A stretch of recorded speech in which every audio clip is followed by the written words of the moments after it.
Hi, Dr. P here to talk about one of the worst decisions ever made, I would say, for role-playing games. And that is when 3rd edition D&D made a standard party 4 characters.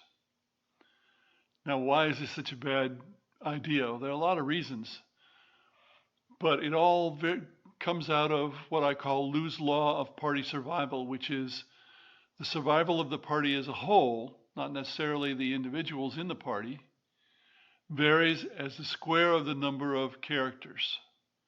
So a party of 4 has a strength of 16, a party of 8 has a strength of 64, which is to say 4 times as strong for purposes of party survival.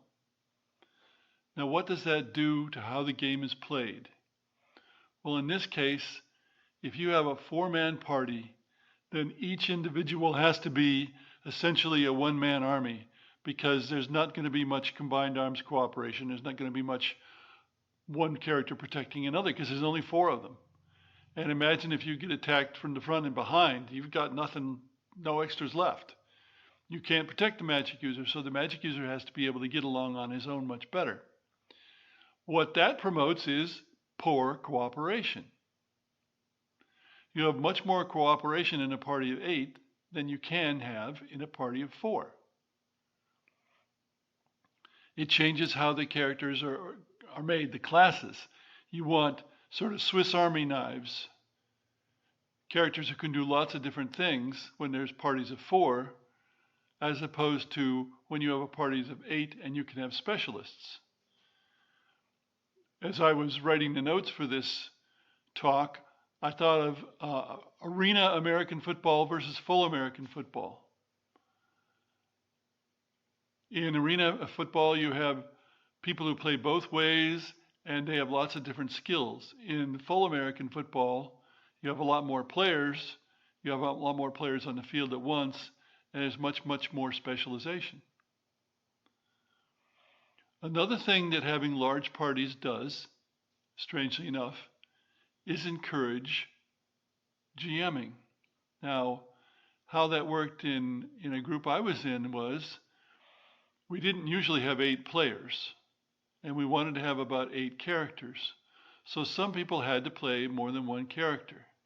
And most people are good with that, certainly I am, but some people are not.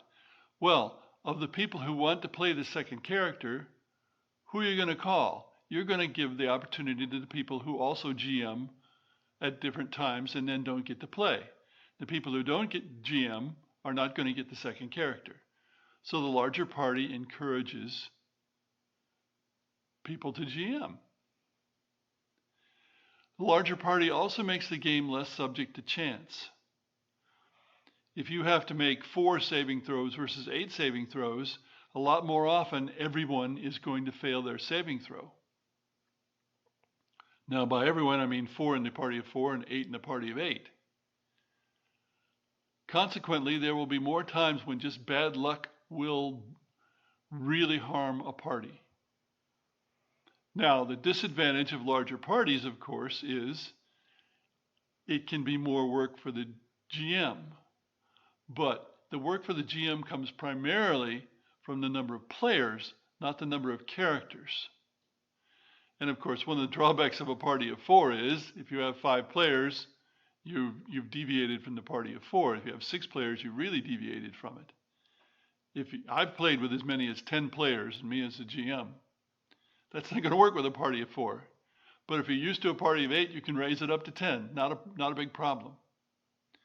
So I don't see that as much of a drawback, if any. But some people will. Anyway, thanks for listening.